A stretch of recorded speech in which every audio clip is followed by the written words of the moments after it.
السلام علیکم ورحمۃ اللہ وبرکاتہ۔ میری ساس بہت اچھی تھی، مگر جب سے میں امید سے ہوئی تھی ساس کے چہرے پر پریشانی نظر آتی، شوہر بھی ڈرا ہوا لگتا۔ دونوں ماں بیٹا سر جوڑ کر نہ جانے کیا کیا باتیں کرتے رہتے۔ ایک روز مجھے پیٹ میں شدید درد تھا۔ میں 8 ماہ کی حاملہ تھی، لیکن میرا شوہر اور ساس مجھے ہسپتال لے جانے سے ڈرتے تھے۔ پڑوسن نے جب دیکھا تو کہا فوراً ہسپتال چلے جاؤ، نہیں تو۔ اس روز میرے پیٹ میں شدید درد اٹھ رہا تھا۔ میں درد سے بہت پیلی پڑ چکی تھی، میرے ہاتھوں میں پسینہ آنے لگا تھا اور اب تو میں چل بھی نہیں پا رہی تھی۔ اتنا درد تھا کہ مجھ سے برداشت نہیں ہوا جا رہا تھا۔ یہ آج پہلی بار نہیں ہو رہا تھا، یہ تقریباً ہفتہ بھر سے ہوا چلا جا رہا تھا، جبکہ اس بارے میں نے اپنی ساس اور اپنے شوہر سے بھی ذکر کیا تھا، لیکن وہ مجھے ڈاکٹر کے پاس لے کر جا نہیں رہے تھے۔ وہ ایک ہی چیز پر بازد تھے، وہ چاہتے تھے کہ میں ڈاکٹر کے پاس نہ جاؤں۔ میری ساس نے گھر میں موجود کوئی 1-2 دوائیں مجھے کھلائیں، کچھ پھکی وغیرہ دی اور مجھ سے کہنے لگی کہ اب تم مزید ٹھیک ٹھاک ہو جاؤ گی، لیکن درد کی شدت میں مزید اضافہ ہوتا چلا گیا اور میری حالت بہت خراب ہونے لگی۔ آج بھی ایسا ہی ہوا تھا۔ صبح سے درد برداشت کر رہی تھی اور درد تھا کہ ختم ہی نہیں ہو رہا تھا۔ آج خدا کا کرنا یوں ہوا کہ صبح ہی صبح میرا شوہر آفس چلا گیا اور میری ساس بھی پڑوس میں کہیں گئی ہوئی تھی۔ تبھی ہمارے دروازے پر دستک ہوئی۔ میں بہت مشکلوں سے چلتی ہوئی دروازے تک گئی تھی۔ میں نے جو ہی دروازہ کھولا تو سامنے ہماری ایک پڑوسن موجود تھی۔ کہنے لگی کہ کیا ہوا بیٹی، صبح سے دروازہ کھٹکھٹائے جا رہی ہوں اور تم ہو کہ دروازہ ہی کھولنے میں نہیں آ رہی۔ میں نے کہا کہ میری حالت بہت خراب ہے، اسی وجہ سے چلا نہیں جا رہا تھا، بہت مشکل سے دروازے تک آئی ہوں۔ وہ مجھے پکڑ کر چارپائی تک لائی اور کہنے لگی خدا کی بندی، اپنی حالت دیکھو کیسی ہو گئی ہے، تم ڈاکٹر کے پاس کیوں نہیں جاتی؟ میں اب کیا کہتی کہ میرا شوہر اور میری ساس ہی مجھے لے کر جانے کے لیے تیار نہ تھے، تو میں خود سے کیسے چلی جاتی؟ میں کہنے لگی کہ ہاں، میرے شوہر جب فارغ ہوں گے مجھے لے کر جائیں گے۔ اس پر وہ کہنے لگی کل ہی تو اتوار تھا اور تمہارے شوہر کو چھٹی بھی تھی، تو پھر تمہارا شوہر تمہیں کیوں نہ لے گیا؟ میں خاموش ہو گئی۔ وہ بڑی عمر کی عورت تھی، سمجھ گئی۔ کہنے لگی میری بات سنو، مجھے وقت نہیں، لیکن میں تمہیں لے جاتی، اور تم ایسا کرو کہ تم جیسے بھی کر کے ڈاکٹر کو ضرور دکھاؤ، کہیں ایسا نہ ہو کہ تمہاری جان کو خطرہ ہو یا پھر تمہارے بچے کو۔ اپنے بچے کی بات سنی تو میرا دل دہل سا گیا تھا۔ میں نے کہا کہ میں کچھ کرتی ہوں، اور پھر میں خاموش ہو گئی اور یہی سوچنے لگی کہ آخر کیسے میں ڈاکٹر تک پہنچوں۔ میں نہ سمجھتی اور کبھی بھی ہاسپٹل میں نہ گئی تھی۔ مجھے وہ پڑوسن کہنے لگی اگر تم کہو تو میں کل ہی وقت نکال کر تمہیں ڈاکٹر کے پاس لے کر چلتی ہوں۔ میں نے اس سے کہا کہ میں آپ کو بتاؤں گی، لیکن اگر میری ساس اور میرے شوہر گھر پہ موجود ہوئے تو میں بھلا کیسے نکل پاؤں گی؟ وہ کہنے لگی کہ تمہاری ساس اگر کہیں جائے تو تم تیار ہو جانا اور مجھے بلوا لینا، میں تمہارے ساتھ چل لوں گی۔ اس بات پر میں خاموش ہو گئی۔ کچھ روز کے بعد میری ساس کا اپنی بہن کے گھر جانا ہوا۔ اس نے وہاں پر ایک رات گزارنی تھی۔ جیسے ہی وہ گھر سے نکلی، میں نے اپنی پڑوسن کو پیغام بھجوا دیا کہ مجھے ڈاکٹر پہ لے کر چلو، خدا اس کا بھلا کرے۔ وہ میرے ساتھ چلی، لیکن جو ہی ہم ہسپتال میں پہنچے اور مجھے ڈاکٹر ایک الگ کمرے میں لے گئی، جب آ کر اس نے میرا چیک اپ کیا تو اس کی چیخیں ہی نکل گئی۔ اس کی چیخیں سن کر ساری نرسز میرے پاس جمع ہو گئیں۔ سب مجھے اتنی حیرت سے دیکھ رہی تھی کہ نہ جانے میں کون سی مخلوق ہوں۔ ان سب کی آنکھوں میں ایک عجیب سی حیرت تھی اور نہ جانے وہ کیا سوچ رہی تھی۔ میرا دل دہلنے لگا۔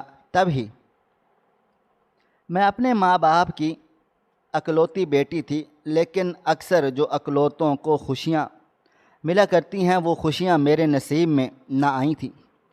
شاید میں اپنا نصیب ہی ایسا لکھا لائی تھی۔ میرے پیدا ہوتے ہی میری امی کی حالت بہت زیادہ خراب ہو گئی تھی۔ کچھ عرصہ زندہ رہیں اور پھر اس کے بعد اللہ تعالیٰ کو پیاری ہو گئی۔ اس کے بعد میری پرورش میرے بابا جان کے سر آن پڑی تھی۔ میرے بابا جان مجھ سے بہت زیادہ پیار کرتے تھے۔ جب میں 10 سال کی ہوئی تو میرے بابا جان بھی اس جہان فانی سے رخصت ہو گئی۔ اب میں اس بھری دنیا میں اکیلی ہو گئی۔ میرے ددیحال میں کوئی بھی میرا پرسان حال نہ تھا، نہ ہی ننیال میں کوئی تھا، یعنی سب لوگ مجھے میرے حال پر چھوڑ کر چل دیے تھے۔ میرے ددیال میں کسی نے مجھے نہ اپنایا۔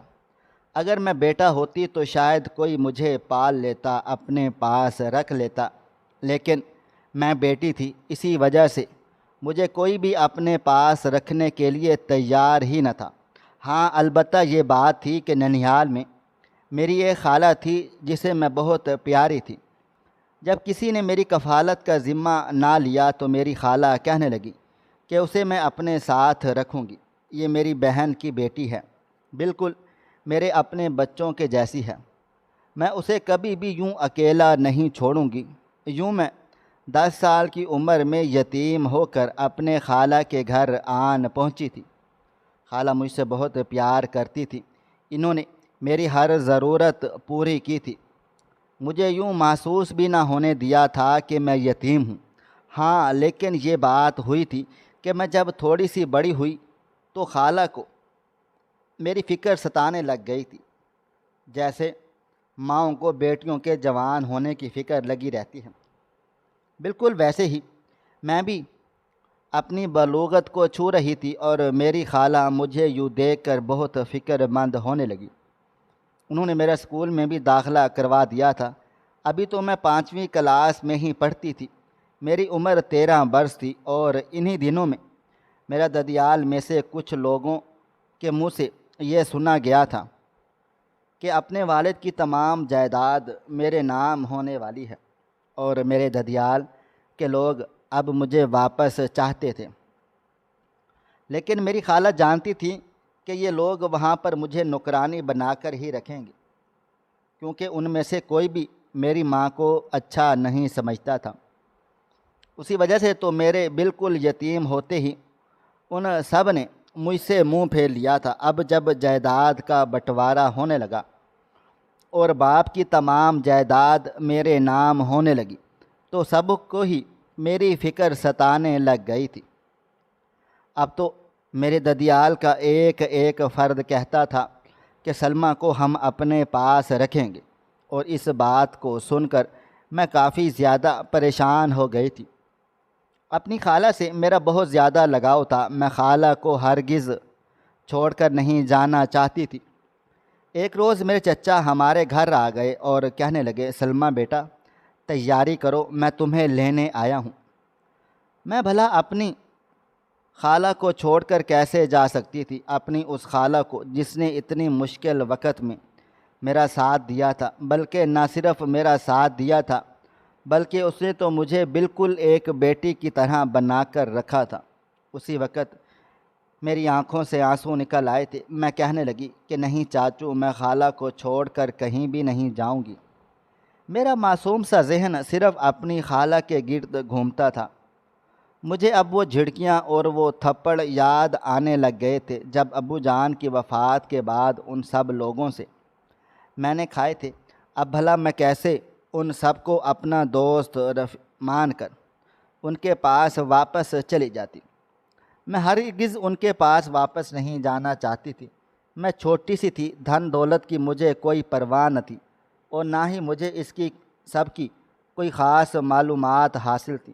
میں تو پیار کی پیاسی تھی، مجھے تو صرف محبت ہی چاہیے تھی، اور وہ محبت مجھے صرف میری خالہ سے مل رہی تھی۔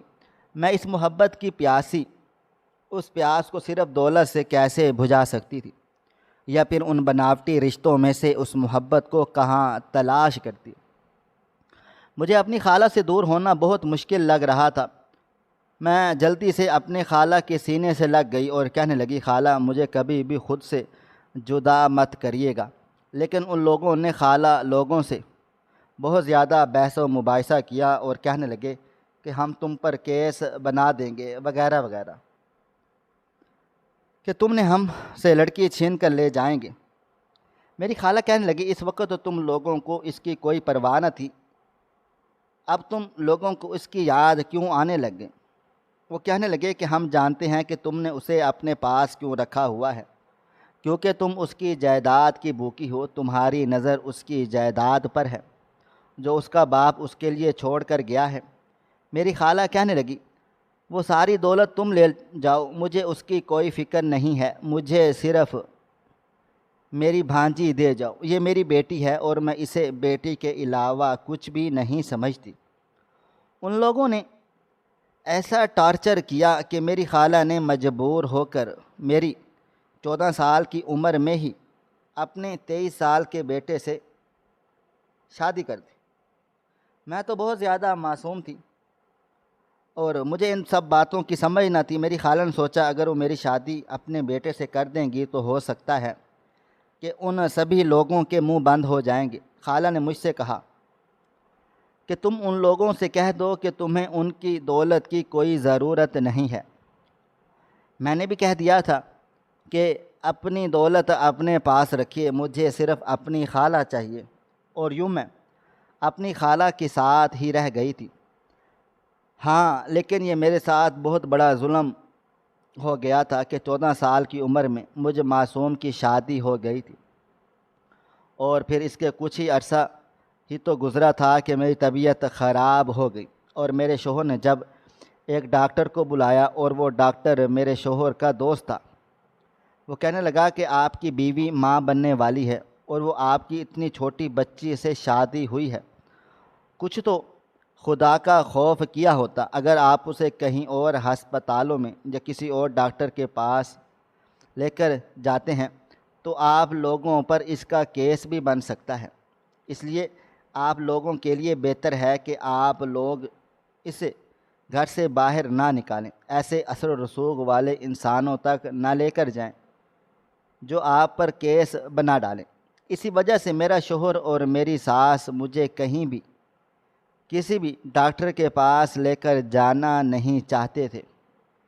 میری حالت تھی کہ بگڑتی چلی جا رہی تھی، روز روز میرے درد میں اضافہ ہوتا چلا جا رہا تھا اور میری شکل پیلے سے پیلی ہوتی جا رہی تھی۔ میری حالت دیکھ کر میری ساس کو کچھ پریشانی تو ہوتی تھی، لیکن وہ کیا کرتی، اسے اپنی اور اپنے بیٹے کی جان بھی پیاری تھی۔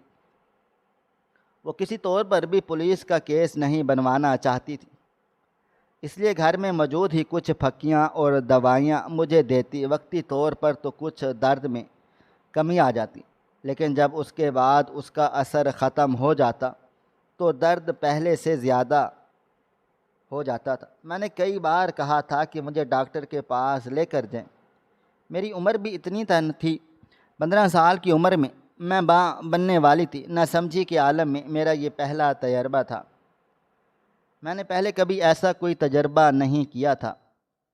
یہ تو نہ جانے میرے ساتھ ایسا کیوں ہو رہا تھا۔ میرا سکول بھی اب چھڑوا دیا گیا تھا، میں نے تو 8 تک بھی پاس نہ کیا تھا۔ شادی ہوئی اور شادی کے فوراً بعد ہی حمل ہو گیا، اور اب اس کے بعد میری جو حالت ہو رہی تھی اس نے میری زندگی ہی خراب کر رکھی تھی۔ اس روز بھی جب میری ساس اور میرا شوہر گھر پر موجود نہ تھے، ہماری پڑوسن کی ایک خاتون میرے پاس چلی آئی، میری حالت دیکھ کر مجھ سے کہنے لگی کہ خدا کا خوف کرو، تمہاری حالت اتنی زیادہ خراب ہو گئی ہے اور تم ڈاکٹر کے پاس نہیں گئی۔ میں نے کہا کہ میری ساس اور میرے شوہر نہیں چاہتے کہ ان پر کوئی کیس بنے یا پھر کچھ بھی ہو، اسی وجہ سے وہ مجھے ڈاکٹر کے پاس نہیں لے کر جاتے۔ تبھی تو وہ کہنے لگی کہ میں تمہیں لے کر جاؤں گی۔ میری ساس شوہر کے جاتے ہی میں نے پیچھے سے اس عورت کو بلوا لیا، کیونکہ اب تکلیف برداشت کرنا میرے بس کی بات نہ رہی تھی، اور اس کے ساتھ ہی میں ہسپتال پہنچ گئی۔ ہم نے رکشہ بلوا لیا اور ہسپتال کی جانب چل دی۔ تقریباً آدھا گھنٹے کی مسافت کے بعد ہم دونوں ہسپتال کے دروازے پر موجود تھی۔ ہسپتال جاتے ہی مجھے دیکھتے ہی ڈاکٹر میری طرف بڑھی اور مجھے کمرے میں لے گئی۔ جو ہی میرا چیک اپ کرنے لگی اس کی چیخیں نکل گئی۔ اس نے میرا چیک اپ کرنے سے پہلے ہی میرے ساتھ آنے والی اس خاتون کو بلوایا تھا۔ اسے لگ رہا تھا کہ وہ میری ماں ہے، لیکن وہ میری ماں نہیں تھی، لیکن میرے ماں کے جیسی بالکل تھی۔ اس کا نام صبا بوا تھا۔ وہ بڑی نیک دل خاتون تھی۔ انہیں بلوایا اور اس پر جیسے ڈاکٹر برس پڑی تھی۔ میرے ارد گرد تو تمام نرسز اور تمام ڈاکٹرز جمع ہو گئی تھی۔ ظاہر سی بات تھی، میں چھوٹی سی بچی تھی، ابھی تو میں نے پورے 16 سال کی بھی نہ ہوئی تھی اور میں ایک بچے کو جنم دینے جا رہی تھی۔ تو بھلا ان کے لیے یہ حیرانگی کی بات کیسے نہ ہوتی۔ جیسے ہی انہوں نے صبا بوا کو بلوایا ان پر تو برس ہی پڑی۔ کہنے لگی آپ کو شرم حیا نہیں آتی؟ اتنی چھوٹی سی بچی کو آپ نے شادی کر دی، اور پھر یہ تو خیال رکھنا چاہیے تھا کہ دیکھیں اب اس کا کیا حال ہو چکا ہے، اس کا بچنا بھی مشکل نہیں۔ اس کا بچہ مکمل طور پر کمزور ہے۔ کمزور ہونے کے ساتھ ساتھ کچھ روز پہلے ہی وہ پیٹ میں ہی دم توڑ چکا ہے۔ اس کا زہر اب بڑھتے بڑھتے اس کے اپنے اندر تک رسائی حاصل کر چکا ہے۔ ہو سکتا ہے کہ اس لڑکی کی جان کو بھی خطرہ ہو۔ ہمیں جلد سے جلد اس کا آپریشن کرنا ہے۔ آپ پر پولیس کیس بھی بنتا ہے۔ یہ سب باتیں سن کر صبا بوا کے پیروں تلے سے زمین نکل گئی تھی۔ وہ تو مجھے ہمدردی کے تحت یہاں لائی تھی۔ میری حالت ایسی ہو چکی تھی کہ صبا بوا نے کے تو ہاتھوں میں پسینے آنے لگ گئے تھے۔ کہنے لگی بیٹا یہ تو ہمارے محلے کی ایک لڑکی ہے، بالکل میری بیٹیوں کے جیسی ہے، اور اس کو میں اس کے گھر میں سے کوئی بھی نہیں لا رہا تھا، اسی وجہ سے میں نے کہا کہ میں لاتی ہوں۔ میں اس کی ساس اور اس کے شوہر کو ابھی بلاتی ہوں، اور یہ بھی ساتھ کہہ کر چلی گئی کہ آپ آپریشن کا انتظام کریں، میں اس کے گھر اطلاع کرتی ہوں۔ پھر وہ جلدی سے ایک بار پھر سے رکشے میں بیٹھی اور گھر کی طرف چلی گئی تھی۔ واپسی پر ان کے ساتھ میرے شوہر اور میری ساس بھی موجود تھی۔ ابھی تک ڈاکٹرز نے میرا آپریشن شروع نہیں کیا تھا۔ وہ میرے شوہر اور میری ساس کے آنے کا انتظار کر رہی تھی۔ جیسے ہی میرے شوہر اور میری ساس ہسپتال میں داخل ہوئے، فوراً سے ہی وہ ڈاکٹر ان پر برس پڑی۔ ان سے کہا کہ آپ لوگوں کو شرم آنی چاہیے، اتنی چھوٹی عمر میں بچے کی شادی کر لی، آخر کیا اتنی مجبوری آن پڑی تھی کہ آپ لوگوں نے اس معصوم بچی کے بارے میں بھی نہ سوچا؟ میری ساس اور میرا شوہر شرمندگی سے سر جھکائے کھڑے ہوئے تھے۔ معلوم نہیں صبا بوا نے اس کو کیسے منا لیا تھا یہاں پر آنے کے لیے۔ میرے شوہر اور میری ساس نے ان سے معافی مانگی، لیکن وہ کسی طور پر بھی سنبھلنے میں نہیں آ رہی تھی۔ آخر کار صبا بوا نے بات سنبھالی اور کہنے لگی بیٹا بس یہ لوگ بڑے ہی غریب ہیں اور یہ بار بار تھانے کچہریوں کے چکر نہیں کاٹ سکتے۔ آپ خاموشی سے رازداری سے ہمارا کام کر لیجیے۔ ڈاکٹر کو بہت غصہ آیا ہوا تھا، وہ تو سنبھالے نہ سنبھل پا رہی تھی، لیکن اس وقت پولیس کو بلانے اور کوئی بھی ہنگامہ کھڑا کرنے سے زیادہ اہم میرا آپریشن کرنا تھا، کیونکہ بچہ میرے پیٹ میں ہی دم توڑ چکا تھا اور اس کا زہر اب وہ پھیلتا جا رہا تھا۔ درد سے میری حالت مزید خراب ہوتی جا رہی تھی۔ ڈاکٹر نے جلدی جلدی سے مجھے آپریشن تھیٹر میں لے جا کر میرا آپریشن شروع کر دیا۔ میں بے ہوش ہو گئی، اور جب میں ہوش میں آئی تو میں نے دیکھا کہ میرے ارد گرد میرے تمام لوگ کھڑے ہوئے تھے، جیسے صبا بوا اور میرے شوہر اور میری ساس، میری خالہ، سب میری طرف دیکھے جا رہے تھے۔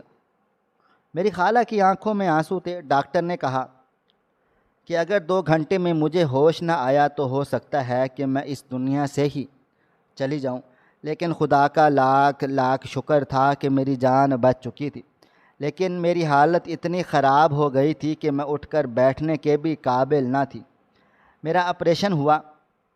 آپریشن کے بعد میری اتنی ویکنیس ہو گئی تھی کہ میں خود کو سنبھالنا بھی مشکل ہو رہا تھا۔ ہوش میں آ جانے کے بعد میری طبیعت ویسی ہی تھی۔ میرے شوہر اور میری ساس میری طرف دیکھ کر روئے جا رہے تھے۔ انہیں لگ رہا تھا کہ میں واقعی اب میں کبھی ہوش میں نہیں آؤں گی۔ لیکن اب ایک بار پھر سے میں نے زندگی میں موجود تھی۔ ابھی صورتحال کو سمجھنے کی کوشش کر رہی تھی کہ دروازے پر دستک ہوئی اور ڈاکٹر صاحبہ اندر داخل ہوئیں۔ ڈاکٹر صاحبہ ابھی بھی برہم تھی، غصے میں تھی، لیکن مجھ سے نہایت ہی نرمی سے پوچھنے لگیں کہ تم ٹھیک ہو؟ میں نے کہا جی، میں اب پہلے سے بہتر ہوں۔ میں بہت مشکل سے بول پا رہی تھی۔ میرے ماتھے پر مجھے پیار سے ہاتھ پھیرتے ہوئے، پھر میرے بالوں میں بہت پیاروں سے ہاتھ پھیرا اور کہنے لگی، بیٹا، میں تو تمہارے شوہر اور تمہاری ساس پر کیس کرنا چاہتی ہوں۔ اتنی چھوٹی سی عمر میں کوئی کیسے کسی کی شادی کر سکتا ہے؟ کسی کے ساتھ ایسا ظلم کیسے کر سکتا ہے؟ اب اگر تمہاری جان چلی جاتی تو پھر نقصان کس کا ہونا تھا؟ صرف تمہارا ہی ہونا تھا نا۔ اور اب تم 16 سال کی عمر میں ہی ماں بن گئی۔ اب دیکھو نا، تمہارا بچہ بھی نہ بچا، تمہاری اپنی جان بھی خطرے میں تھی۔ کوئی مجبوری تھی تو مجھے بتاؤ۔ میں کہنے لگی کہ نہیں ڈاکٹر صاحبہ، ایسی کوئی بات نہیں، بس مجبوری کوئی تھی، گھر کی وجہ، اسی وجہ سے شادی کرنی پڑ گئی۔ میں اپنی ساس اور اپنے شوہر کو شرمندہ نہیں کرنا چاہتی تھی۔ میں نے ان کی باتوں کی ہی تائید کی اور میں نے ڈاکٹر صاحبہ سے کہا کہ خدا کے لیے آپ پولیس کو انفارم بالکل بھی مت کیجیے گا۔ میری زندگی ہے، بس ٹھیک ہے، آگے انشاءاللہ ہم خیال رکھیں گے، آگے میری طبیعت ٹھیک ہو جائے گی۔ ڈاکٹر پھر بھی میری ساس اور میرے شوہر پر برہم تھی۔ کہنے لگی، یہ تو بچی تھی، تم لوگ تو بڑے تھے نا، تم لوگوں کو کیا ہوا تھا؟ اگر ضروری تھا کہ تم لوگ شادی ہی کرنے لگے تھے تو تم لوگ صرف نکاح کر کے ہی چھوڑ دیتے۔ جب لڑکی مکمل طور پر بالغ ہو جاتی اس وقت ہی تم لوگ شادی کرتے۔ اب دیکھیں نا کیا حالت ہو گئی ہے بچی کی۔ ابھی بھی بچی کے بچنے کی بالکل بھی کوئی آس امید نہیں ہے۔ میں یہ سب کچھ اپنی آنکھوں سے دیکھ رہی تھی اور درد سے ابھی تک میرا جسم سن تھا۔ میری آنکھیں اپنی نم ہوتی محسوس ہو رہی تھیں۔ مجھ سے یہ بھی برداشت نہ ہو رہا تھا کہ کوئی میرے شوہر اور میری ماں جیسی ساس میری خالہ پر اس طرح کی باتیں کریں۔ میں ڈاکٹر صاحبہ کی طرف دیکھ کر ان سے التجا کرنے لگی کہ ڈاکٹر صاحبہ پلیز آپ یہ سب کچھ چھوڑ دیں، آپ ایسا نہیں کیجیے۔ میرے شوہر ہی تو میرا سہارا ہے اور میری ساس میری ماں کی طرح ہے۔ انہوں نے مجھے پالا پوسا ہے، میں انہیں کسی بھی مشکل میں نہیں دیکھ سکتی۔ میری بات سن کر ڈاکٹر کہنے لگی، چلو ٹھیک ہے، میں ایک شرط پر تم لوگوں کو یہاں سے جانے دیتی ہوں، تم لوگوں کو معاف کر دیتی ہوں اور پولیس کے حوالے نہیں کرتی، اور وہ یہ کہ تم لوگ اب اس بچی کا خاص خیال رکھو گے۔ اور تم، میرے شوہر کی طرف دیکھ کر کہنے لگی، تم اب جب تک لڑکی مکمل طور پر 20 سال کی نہیں ہو جاتی تم اس کے قریب تک نہیں آؤ گے۔ میرے شوہر نے تابع داری سے سر جھکا لیا تھا۔ میں خاموشی سے یہ سب کچھ دیکھ رہی تھی۔ مجھ سے پوچھنے لگی کہ تم نے پڑھائی کتنی کی ہے؟ میں کیا بتاتی، میرا تو بچپن ہی میری شادی کے نظر ہو گیا تھا۔ اب میں بھلا پڑھائی کیسے کرتی؟ 8ویں تک تو ہی میں پڑھ پائی تھی۔ میں نے نظریں چکا دی۔ میں نے کہا کہ میں بمشکل 8 ہی کر پائی ہوں۔ اس پر اسے مزید غصہ آ گیا، لیکن اس نے کہا کہ اب تم لوگوں نے اس کی ایک بار پھر سے پڑھائی جاری کروا دینی ہے۔ اگر ان سب چیزوں میں سے کوئی بھی ایک بھی آپ لوگوں نے پوری نہ کی تو میں آپ دونوں کو جیل میں بھی بھجوا سکتی ہوں۔ آپ لوگ جانتے ہیں کہ کتنی بڑی سزا ہے کم عمری کی شادی، اور پھر اس کے بعد اس کی حالت ایسی کر دی ہے۔ آپ لوگوں نے اگر اسے کچھ ہو جاتا تو اس کا قتل بھی آپ لوگوں کے ہی ذمہ لگنا تھا۔ میری ساس اور میرے شوہر واقعی میں بہت زیادہ شرمندہ تھے۔ صبا بوا میرے سرہانے بیٹھی میرا سر دبائے جا رہی تھی۔ میں نے تشکر بھری نظروں سے ان کی طرف دیکھا تھا، انہی کی وجہ سے میری جان بچ پائی تھی۔ میں نے خاموشی سے بس مسکرا کر نہیں دیکھا، اور پھر میں نے دیکھا کہ ڈاکٹر صاحبہ چلی گئیں تو میری ساس بھاگتی ہوئی میرے پاس چلی آئی، میرا ماتھا چوم کر کہنے لگی کہ مجھے معاف کر دو میری بیٹی، میں نے تمہارے ساتھ بہت غلط کیا ہے، مجھے ایسا ہرگز نہیں کرنا چاہیے تھا، میری وجہ سے تمہاری زندگی خراب ہوگی، میں نہیں جانتی تھی کہ میرے اس فیصلے سے تمہاری اتنی بڑی قیمت چکانی پڑ جائے گی، اور اب دیکھو نا، میں پوتا کھلانے سے پہلے ہی اسے کھو بیٹھی۔ مجھے اسے کھونے کا خوف نہیں، مجھے تمہارے کھو جانے کا خوف تھا، ڈر تھا۔ تمہیں تو میں نے اپنے ہاتھوں سے پالا پوسا تھا، اگر وہ چلا گیا تو کوئی بات نہیں، اللہ تعالیٰ کی رضا اسی میں ہوگی، تم تو بچ گئی ہو نا، میرے لیے یہی بہت ہے۔ میں اس کے پیچھے کھڑے اپنے شوہر کو دیکھا، وہ اپنے آنسو صاف کر رہا تھا۔ وہ بھلے ہی مجھ سے بڑے تھے لیکن وہ مجھ سے بہت زیادہ محبت کرتے تھے۔ شادی کے اس ایک سال میں میں اتنا تو جان ہی چکی تھی کہ وہ مجھ پر جان وارتے تھے۔ بھلے ہی میں ان سے کتنی ہی چھوٹی تھی لیکن وہ ہمیشہ میرے ساتھ بالکل بچہ بن جاتے تھے، جس طرح کی حرکتیں میں کیا کرتی تھی میرے ساتھ ویسی ہی حرکتیں کرتے اور میری ڈھال ہی بنے رہتے تھے۔ آج میں نے ان کا وہ قرض اتارا اور ان کے سامنے ڈھال بنتے ہوئے انہیں میں نے ڈاکٹر صاحبہ کے قہر سے بچا لیا تھا، ورنہ شاید وہ ڈاکٹر آج انہیں تھانے پہنچا کر ہی رہتی۔ کچھ روز تو ہسپتال میں رہ کر میری کافی ساری دیکھ بھال کر گئی تھی۔ اس کے بعد میرا شوہر، صبا بوا اور میری ساس مجھے لے کر گھر واپس آ گئے تھے۔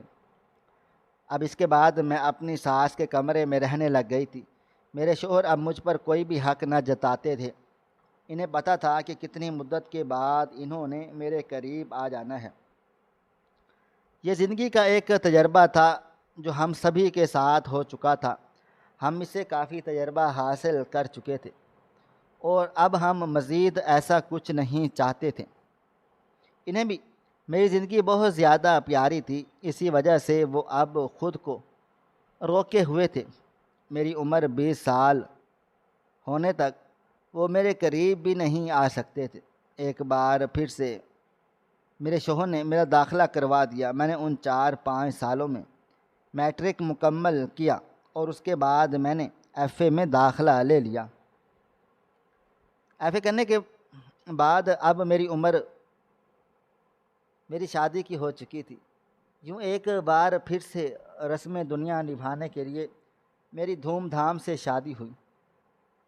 پہلے جب بچپن میں 14 سال کی عمر میں میرا نکاح کر دیا گیا تھا اور میری شادی کر دی گئی تھی، لیکن اب ایک بار پھر سے مجھے دھوم دھام سے دلہن بنایا گیا اور پھر میں یوں دلہن بن کر اپنے شوہر کی سیج پر آ بیٹھی تھی۔ ایک بار پھر سے ہماری شادی ہو گئی تھی، شاید یہ دوسری بار شادی کرنے والا جوڑا واحد ہمارا ہی تھا، اور میں اس دن پر اللہ تعالیٰ کا لاکھ لاکھ شکر ادا کر رہی تھی کہ میری وہ تمام خواہشات جو میں نے کی تھی وہ اب مکمل ہو چکی تھی۔ میں نے اپنی پڑھائی کی اور پھر میری بڑی عمر میں شادی بھی ہوئی، اور اس کے بعد اب میرے اپنے شوہر اور اپنی ساس کے ساتھ اس گھر میں بہت ہنسی خوشی کی زندگی گزار رہی ہوں۔ میں اب سوچتی ہوں کہ اگر صبا بوا نہ ہوتی اور اس وقت مجھے نہ لے کر جاتی تو شاید آج میں زندہ نہ ہوتی، اور اگر میں اس بات پر خاموش ہو جاتی اور میری جان کسی نہ طریقے سے اگر بچ بھی جاتی تو پھر شاید میں آج کتنے بچوں کی ماں بن چکی ہوتی، اور شاید میں آج ذہنی مریضہ بھی بن چکی ہوتی۔ لیکن خدا بھلا کرے صبا بوا کا اور اس ڈاکٹر صاحبہ کا جنہوں نے مجھے انصاف دلوایا تھا، اور یوں میری زندگی نے ایک بار پھر سے پلٹا کھایا اور میں تمام کامیابیاں کو سمیٹ کر اب ایک بار پھر سے اپنے شوہر کے ساتھ موجود تھی۔ میری ساس اس تجربے پر اب بہت زیادہ حساس ہو گئی ہے۔ وہ اب چھوٹی سے چھوٹی بیماری کو بھی میرا بڑھا چڑھا دیتی ہے، کہتی ہے کہ تم اپنا بہت زیادہ خیال رکھا کرو، تم بہت زیادہ نازک ہو۔ وہ میرے ساتھ تو ایسا کر چکی ہے، لیکن اب محلے بھر کی عورتوں کو یہ ترغیب دیتی ہے کہ آپ لوگ کبھی بھی اپنی بیٹیوں کی اس طرح کم عمری میں شادی نہ کریں، ورنہ ان کی زندگی خراب ہونے کے ساتھ ساتھ ان کی جان بھی چلے جانے کا خطرہ ہے۔ خدا ہر ایک کی بیٹی کو سلامت رکھے۔